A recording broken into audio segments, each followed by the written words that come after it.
Hit and run कायद्याला विरोध करण्यासाठी वाहन चालकांनी संप पुकारला आहे आणि तब्बल 1 ते 3 जानेवारी दरम्यान हा संप आहे। आपण वर्ध्यामध्ये सध्या परिस्थिती पाहतोय की याचाच फटका जो आहे तो पेट्रोल पंपावर सुद्धा बसलेला आहे। पेट्रोल पंपावर पुरेसं फ्युएल नसल्यामुळे सध्या जी गर्दी आहे ही गर्दी आपल्याला पाहायला मिळते। वाहन चालकांनी मोठ्या प्रमाणे या ठिकाणी गर्दी केलेली आहे। जी आपल्या बाईकमध्ये पेट्रोल आधीच टाकून ठेवण्यासाठीची जी गर्दी आहे ही आपल्याला पाहायला मिळते। पुढे 2 दिवस जर अशाच प्रकारची परिस्थिती राहिली तर पेट्रोल मिळणार नाही अशा प्रकारच्या शंका आणि एकूणच बऱ्याच ठिकाणी अफवासुद्धा आहेत। पण अशा दरम्यान बऱ्याच ठिकाणी चित्र पाहायला मिळतं ज्या ठिकाणी फ्युएल पोहोचलं नाही या ठिकाणी 3 ते 4 पेट्रोल पंप सध्या वर्ध्यामध्ये बंद अवस्थेत आहे आणि या ठिकाणी आता गर्दी आहे। आपण यांना विचारूया नेमकं गाडी चालक जे आहेत काय सांगाल, कशा पद्धतीनं ही जी गर्दी आहे पेट्रोल भरण्यासाठी का तुम्ही आज घाई करतात, काय सांगाल?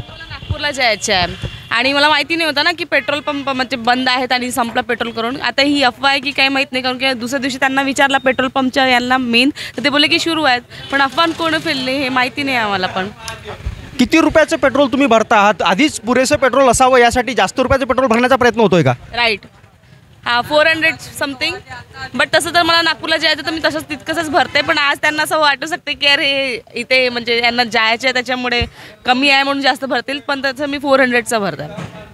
आपल्यासोबत आणखी काही वाहन चालक आहेत, आपण त्यांना विचारूया काय तुम्ही आज इथे पेट्रोल भरायसाठी आला?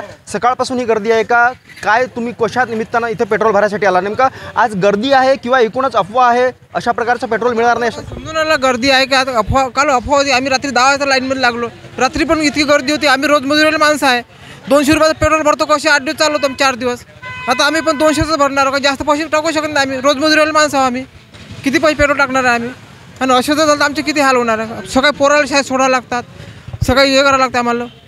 कशामुळे ही परिस्थिती आली, काही माहिती मिळाली? नाही ना सर, आम्हाला हेच सांगितलं का उद्या पेट्रोल पंप बंद, आम्हाला काही कल्पना नाही त्याची, काहीही कल्पना नाही। नेमकं हिट अँड रन या कायद्याला जेव्हा विरोध होतोय आणि एकूणच वाहन चालकांनी संप पुकारल्यामुळे फ्युएल जे आहेत ते पेट्रोल पंपापर्यंत पोहोचू शकलं नाही। बऱ्याच पेट्रोल पंप सध्या बंद आहेत, परंतु दुसरीकडे जर पाहिलं तर सर्वसामान्य माणसाला, गाडी चालकाला कशामुळे ही परिस्थिती आली याची माहिती मात्र अद्याप लोकांपर्यंत पोहोचलेली नाही। आणि असंच परिस्थिती राहिली तर ही परिस्थिती आणखी तीव्र होत पेट्रोल पंपावर पुन्हा गर्दी वाढण्याची शक्यता आहे। एकनाथ चौधरी, एबीपी माझा, वर्धा।